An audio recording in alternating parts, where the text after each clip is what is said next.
What's up, guys? Thantos here. An Arc-Tempered Kushala came out last week, and it got me wondering, what kind of white sharpness builds can we muster up nowadays for switch axes on Monster Hunter World? So I put together one well-rounded build, and I hope you guys really enjoy it. And here it is. Alright, so this is our build. Currently we have 991 attack, 15% affinity, and 506 defense. We have the Axe Demons with health regen augmentation, and then this is where the Arc-Tempered Kushala kicks in. We got the Kushala headset, the Yankee, and then we also have the Taroth Ire Beta, Drachen Greaves A, Kushala Cocoon Yankee, which is the waist, and then we have the Drachen Greaves A, Mighty Charm 2, an affinity booster, and depending on what you're fighting, currently Rocksteady Mantle, or you can switch it out for the Temporal. Now, our decorations are looking like 2 attack jewels, 2 Tenderizer Jewels, 1 Mighty Jewel, 1 Steadfast Jewel, 1 Elementalist Jewel, and 1 Expert Jewel, and lastly, 1 Sharp Jewel. That puts our total ability synergies looking like this. We have Soul of the Dragoon, which is not going to do much for this build.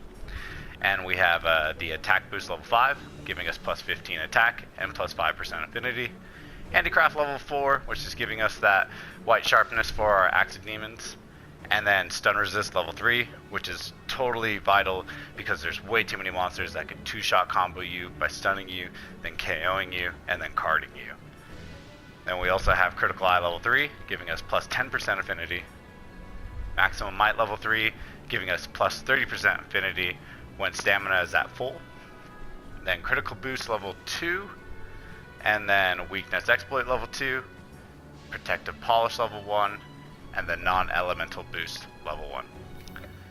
So now that we're aware of the stats, let's start whaling on this pole so we can start seeing the capabilities of this build's damage output is.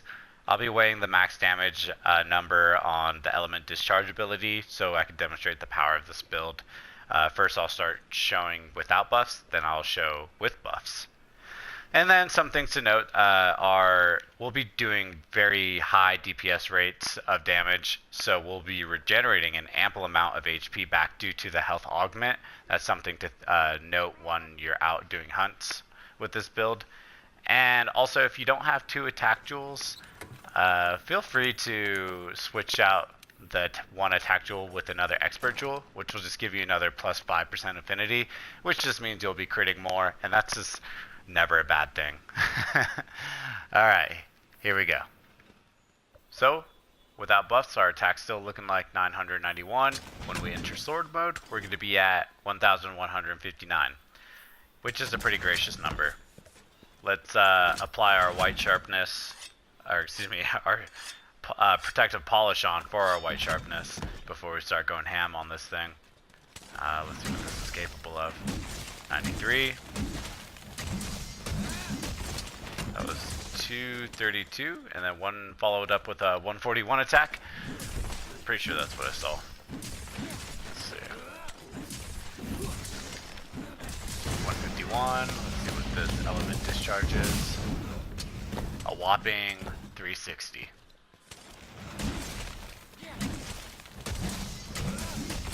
$291 on that affinity crit. That's what I'm talking about. Alright. So 151 over the overheated slash. Let's see this one last time to confirm. 360. Big damages off of no buffs. So without buffs with the affinity booster, let's see what this is. See what this number output is going to be. Got 291 again, so 241. We're still just critting. We're probably just going to crit more often though. 137, 126, then 151. And it just seems like we're just more guaranteed crit damage. And we're still finishing strong with a 360. So that's just good to know. You're just utterly going to consistently be critting. That's pretty important. So with buffs, we're going to be looking at Might Seed bringing us to 1026, Demon Powder, putting us at 1061.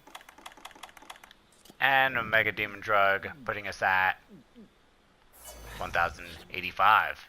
Our sword mode is going to be putting us at 1271. Good golly. Alright. So, let's see what these numbers can do. So, 155, 236 on the morph. Ooh, I forgot to put our protective polish on. I think that'll make a huge difference. So, one sec. And, you know, speaking of, I put level 5 handicraft on this when I first was trying out this build, and it still diminishes just as fast. So, you might as well just put a protective polish on. It is quite vital, I assure you. Alright. So, 309 on the Axe Morph. Okay. And then let's just start seeing what this element discharge is. 395. That is just insane. Alright, cool. Let's throw down an Infinity Booster so we can get more of those crits and see what's going on. 102 instead of 93. Sorry, that took me a while to remember. Alright, let's see here.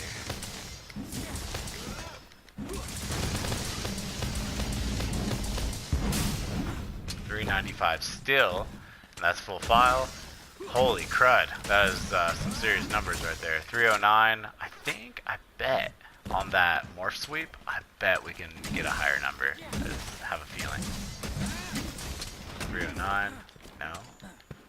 Maybe that's it. I mean, that is pretty freaking high for an attack.